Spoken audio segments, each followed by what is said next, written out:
नाही तुझी परी राया रंकासरी देवापायी आता माझे म्हणे धरा तुका म्हणे येथे इथं तुझेपणा नाही कोणी या तुम्ही आम्ही खेळीमेळी गदारोळी आनंदी आणि कसं असतंय परमार्थ करायचं म्हणलं की सगळ्याला काय करावं लागतंय गोळा करावं लागतंय सगळ्याला एकत्र करावं लागतंय आज एक पुतळा महाग आहे कोणाचा मोठ्यानं बोला कोणाचा छत्रपती शिवाजी महाराजांचा त्यांच्यासोबत फक्त मराठ्याची मावळी होते का कोणाकोणाचे होते हा 18 पगड जात एकत्र केली आणि मग स्वराज्य निर्माण केलं बरोबर आहे का चुकीचं आहे आणि म्हणून तुम्हाला आम्हाला म्हणावं लागते काय एकच राजा पोरायची इच्छा आहे महाराज पवाडा होय महाराज एकच राजा इथे जन्मला शिवनेरी किल्ल्या माझ्या राज्यात माझ्या राज्यात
तिने पांघरला धर्मरक्षणाशी सदा सज्ज भवानी झाली जुलूम करत्याच्या रक्ताने ती झाली महाराष्ट्रावर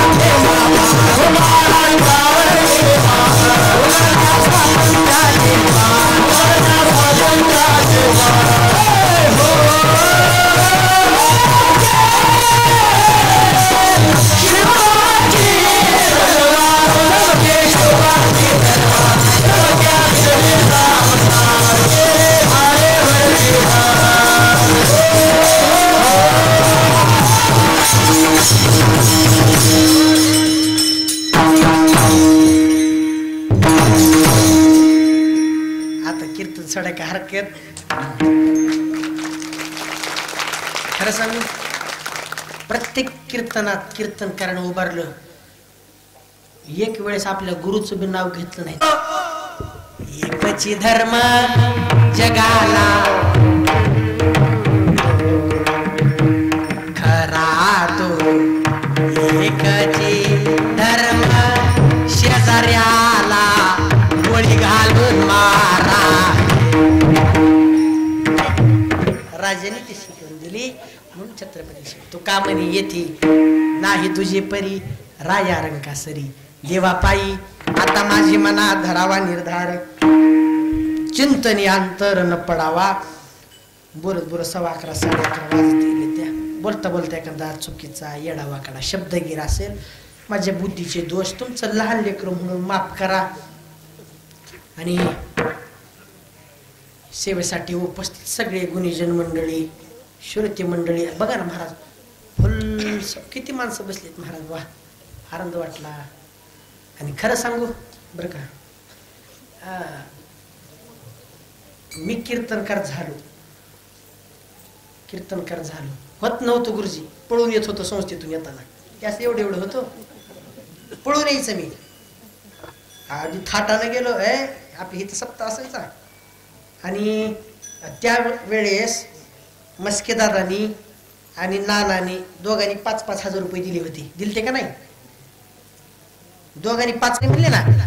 बाप कष्टाचा काबाडी ऊस मळ्यात तोडतो या, भाकर लेकराला ठेवून ऊसाच टाकतो या. खमीस खावाटी फाटलेलं बापाच्या अंगावर फाटकं तुटकं बनेल असू द्या. सण यावा, दिवाळी यावी, नवीन कपडे घेऊन देतो बाप असतो.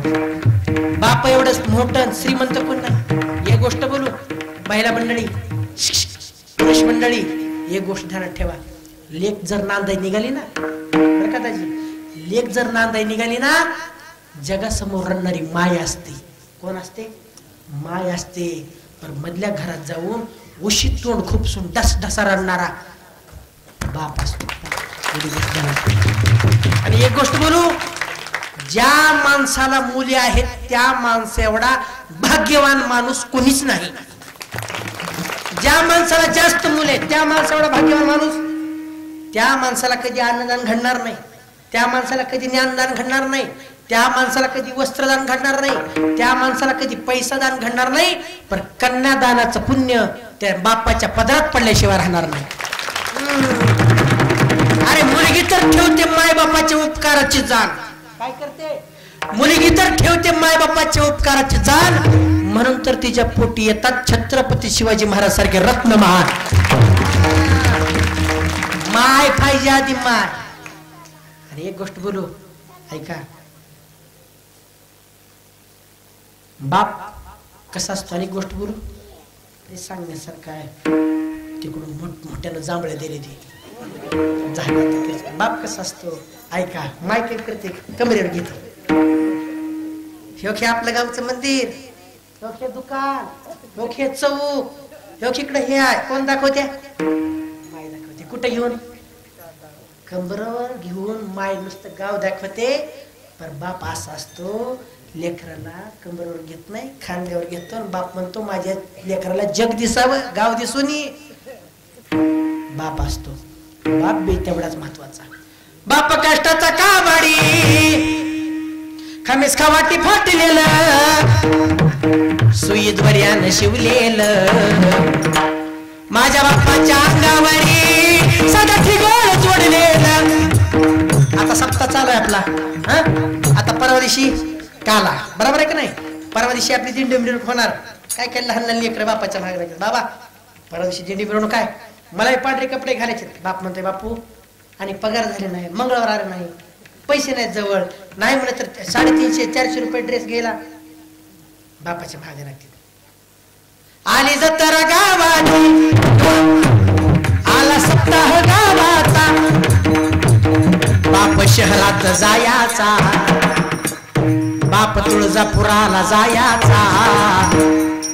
उदार पादार आपल्या लेकराला लायचा. अरे जुन्या फाटक्यानं बाप दिंडीत फिरायचा आमच्या सुखाची चिंता करायचा बाप बाप असतो. मग एक गोष्ट बोलतो ऐका, जीवनामध्ये जर तुम्हाला कुठली तीर्थयात्रा करता आली नाही करू नका. पंढरपूरला जाता आलं नाही जाऊ नका.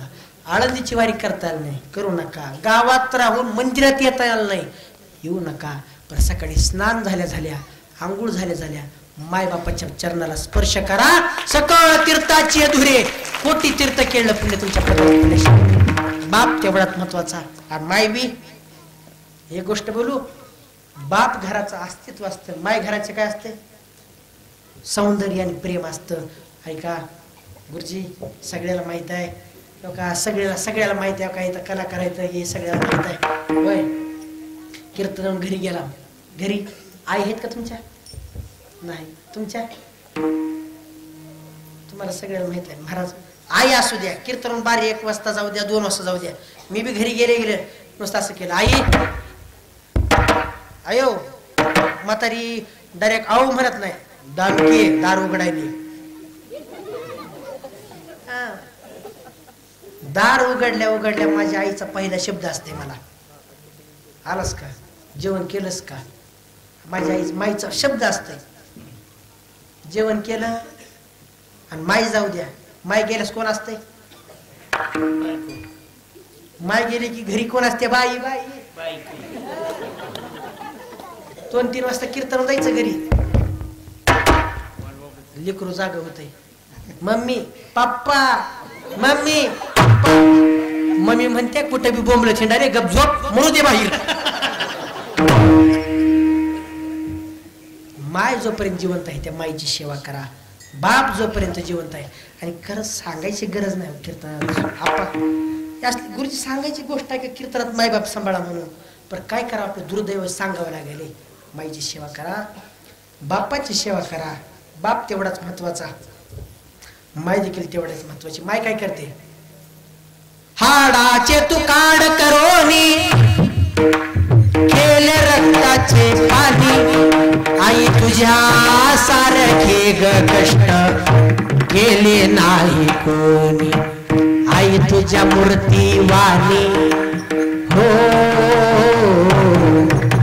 या जगात मूर्ती नाही अनमोल जन्म दिला गाई तुझे उपकार विठ्ठला हाडाचे तू काढ करोनी केले रक्ताचे पाणी आई तुझ्या सारखे कष्ट केले नाही आई तुझ्या मूर्ती वाणी हो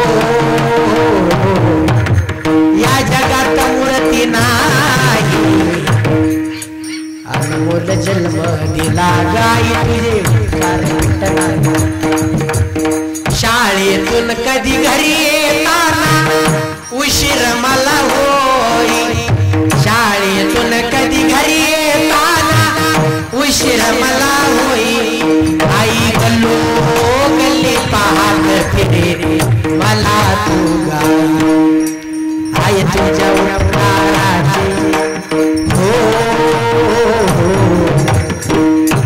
जाणीव ठेवली नाही अनमोल जन्म दिला गाई तुझे